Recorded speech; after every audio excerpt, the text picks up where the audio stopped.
Everything you've been told about using ice and heat for pain is wrong, at least partially.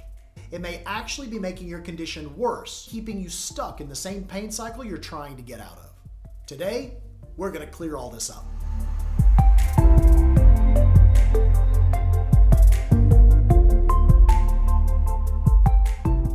I'm Dr. Jeremy Ellis, and I'm going to walk you through one of the most commonly and completely misunderstood topics in healthcare: when to use ice, when to use heat, why people get so confused about it, and how to think about these tools in a way that actually makes sense. First thing to know, at its root, the use of ice and heat is all about controlling inflammation, either trying to reduce blood flow and fluid accumulation into an area, or trying to actively attract blood flow and nutrients into a specific area. Before we can talk about ice or heat, we first need to talk about what inflammation is. The term inflammation gets thrown around constantly. Different people mean different things by it based on what they're talking about. So let's simplify it. There are really two primary types of inflammation: localized inflammation and systemic inflammation. Localized inflammation affecting a specific joint or tissue. Think about after you twist an ankle or injure your shoulder, tendonitis, bursitis, even a bulging disc in the spine. Systematic inflammation is different. It's more of a whole body inflammatory state, affecting larger systems throughout the body over a long period of time. Metabolic health, gut health, diet, stress hormones, sleep, even chronic disease. That is a whole different can of worms, and that's something we're going to have to talk about at a later time on a different video. Let's break localized inflammation down even further: acute versus chronic. Acute inflammation is your body's normal healing response immediately after an injury. When you twist your ankle and it blows up like a big grapefruit, that's localized acute inflammation. This inflammation is often very helpful early on because it brings blood flow, nutrients, and healing cells into the injured area. And it's responsible for guarding the area to protect the injury and kickstarting the healing process. Technically, an acute injury is defined as the first 90 days after a new injury. Unfortunately, there are a number of reasons why the body doesn't always fully heal that injury within those first 90 days. That's when the injury becomes chronic. Chronic inflammation, well, that's different as well. Over time, instead of helping, chronic inflammation contributes to degeneration, arthritis, tissue breakdown, chronic inflammation, disc damage within the spine, and reoccurring pain patterns. That's why it is so crucial to make sure that you're actively working to correct a new injury as soon as possible before it becomes chronic and causes many more problems. Now, even though there are some very helpful rules of thumb when it comes to ice and heat, every injury and body region, it's a little different. There are situations where ice and heat may be appropriate even though it seems to violate the initial general rule. So my goal is not to give you a one-size-fits-all answer. It's to help you understand the reasoning behind these tools so that you can use them best for yourself.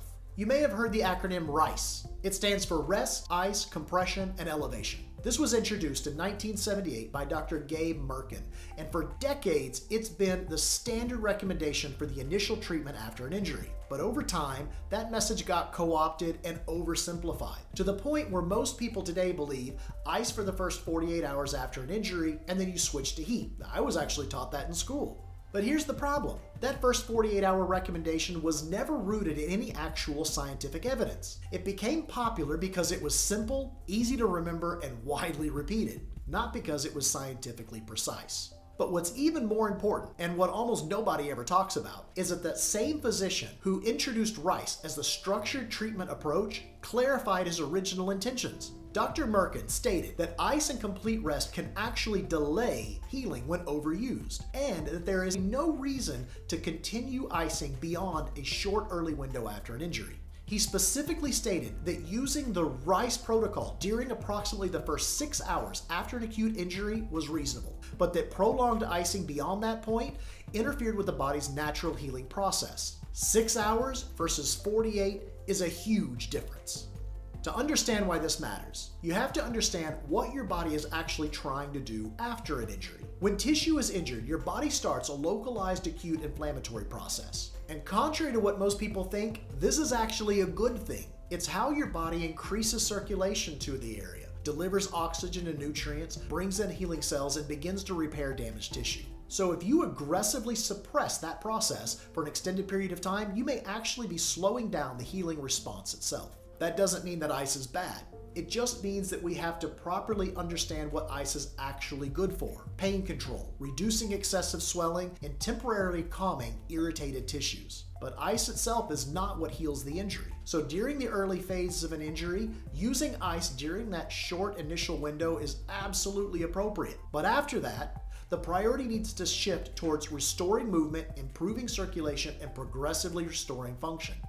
Let's talk about heat, because heat absolutely has an important role as well. Heat generally increases circulation, relaxes muscles, improves tissue mobility, and helps bring blood flow and nutrients into an area. As a general rule, heat tends to work best with muscle tightness, stiffness, restricted movement, and tissues that are chronically tight and undernourished. Keep in mind that these are general rules and not universal laws. Once pain becomes chronic, that changes the conversation again. In chronic conditions, the tissue is often a combination of irritation, poor movement, muscle guarding, joint dysfunction, degeneration, and altered movement patterns over time. So instead of asking, should I use ice or heat, the better question, why does this keep coming back over and over again? But here's the most important part to this. Neither ice nor heat actually fixes anything. At best, they're both temporary band-aid tools to help with pain, mobility, and comfort. The trick is to use that temporary relief to help while you're working towards correcting the underlying problem causing the pain to begin with. The two most common ways that people apply ice is to use an actual bag of ice or to use a reusable gel ice pack. Both work well, although many gel ice packs can be heated and used for heat therapy too. But regardless of which one you use, you never want direct ice contact against the skin. That can damage the skin and underlying tissues, so you'll always want to use a cloth that goes between the ice and your skin. Wrap your bag of ice or your ice pack in a damp cloth, not dripping wet. That moisture is going to help conduct the cold more effectively into the tissue without putting your skin at risk from direct ice contact. A bath towel is usually too thick and blocks too much of the cold. A thinner towel, like a dish towel or a pillowcase, is usually much better. Apply that ice for 30 minutes. It should feel cold as soon as it goes on, then tingly, and then eventually numb. And that numb phase is exactly what we're aiming for. But once you hit that 30-minute mark, you must take that ice off and let the area rest for at least another 30 minutes. Too much ice for too long can absolutely cause problems. Then you can repeat this process as much as needed. Just remember, 30 minutes on, 30 minutes off, and you're going to be in good shape. With neck pain, especially if that pain travels down into the shoulders, arms, or lower, you're going to want to place that ice pack directly over the spine, usually covering the mid-neck down to the upper back. For lower back pain, especially if that pain travels down into the glutes, the thighs, or even lower, you're going to want to place that ice directly over the spine, usually covering about the mid part of the low back down to the pelvis. If you're going to use heat, you need to do that correctly too. Now there's also two different kinds of heat, dry heat and moist heat. Dry heat, like a heating pad. It's convenient and easy to use, but it tends to stay surface level. Moist heat, on the other hand, penetrates deeper into the tissue, and many people find it much more effective for muscle relaxation. Think about soaking in a bathtub, sitting in a hot tub, or using steam. But one of the easiest ways to apply moist heat to a specific area is simply placing a damp cloth between your heating source and the skin. Now here's where things start to get really confusing for most folks, especially when I recommend using ice over the spine for back and or neck pain and tightness. Because most people are thinking, but wait, the neck and the low back pain I'm experiencing is just muscle tightness and stiffness, and I thought I was supposed to use heat for that. That's exactly where understanding the underlying structure becomes important. Most people with neck and low back pain describe it as tight, stiff, locked up, or just general muscle tension. It would be natural for you to think tight muscles need heat, and that sounds completely reasonable. But in most cases, especially when pain travels to the shoulders, the arms, the glutes, and the legs, muscles are not the primary problem. What's actually happening, things like irritated soft tissues, inflamed joints, disc bulges, or disc herniations are creating additional stress and tension to the nerves exiting the spine. Those irritated nerves then tell the surrounding muscles to tighten up and guard the area in an attempt to protect it from further injury. When you apply heat to this area, it often feels really good because heat relaxes muscles, soothes the nerve endings, and temporarily reduces the sensation of tightness. But if the underlying problem is inflammation around the spinal tissues and nerves, heat may actually increase inflammation around those already stressed nerves. So, while heat is on, it feels better, but once the heat comes off, the nerves may be under even more irritation and stress, and the muscles tighten up even harder. This often leads you to be in a worse position than you were when you began. This is why so many people with neck pain, low back pain, or radiating pain down the arms and the legs do so much better with ice over the spine. Because instead of only soothing the muscles, the ice may actually help calm the inflammation and irritated tissues around the nerves themselves. So heat often feels better while it's on, ice feels better when it comes off.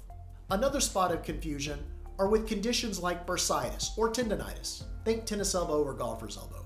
These are technically inflammatory problems. So, based on our earlier rule of thumb, many people might assume inflammation means using ice. Here's where we're going to violate that rule of thumb again. Tendons and burses are unique tissues. Tendons don't receive the same kind of direct blood flow that muscles do. They receive much of their nutrients indirectly from the surrounding muscle tissues. Burses are fluid-filled sacs that protect joint spaces. They depend heavily on healthy joint fluid movement and circulation of those joints. When these tissues become chronically irritated, they often become dry, stiff, undernourished, and chronically painful from repetitive stress. So, in these situations, we want to attract blood flow, nutrients, and fluid into the areas. And this is where heat, especially moist heat, actually helps support the healing process. If you take nothing else from this, remember, localized acute and chronic inflammation are not the same thing. Systemic inflammation is an entirely different conversation altogether. Ice and heat are tools only, not cures. Ice is usually best for calming irritation. Heat is often best for stiffness and chronically undernourished tissues. And understanding why you're using ice or heat matters far more than blindly following rules alone.